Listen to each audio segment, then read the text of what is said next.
Mulai Minggu 17 Januari 2016, Pemkab Aceh Tengah menggagas kegiatan olahraga bersama Buka Jalan Sehat.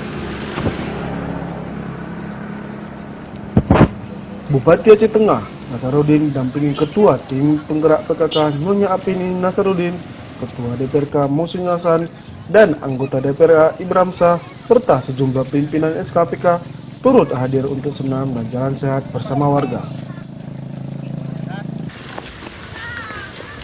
Usai pelaksanaan senam, ada gerak jalan sehat yang disertai dengan bagi-bagi dopres, tentunya bakal ramai setiap minggu.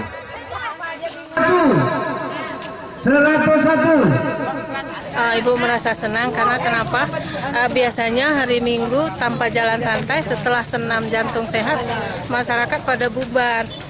Dengan adanya jalan santai, rasanya untuk membudayakan berolahraga setiap harinya untuk masyarakat itu lebih bagus. Untuk kali pertama sudah lumayan bagus.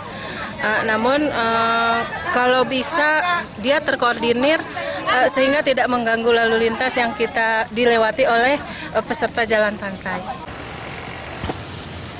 Jalan sehat kali ini mengambil rute mulai start dari halaman gedung uji kelayakan kendaraan Terminal Terpadu Pailang, kemudian menyusuri sepanjang jalan Soekarno-Hatta dan kembali ke tempat semula.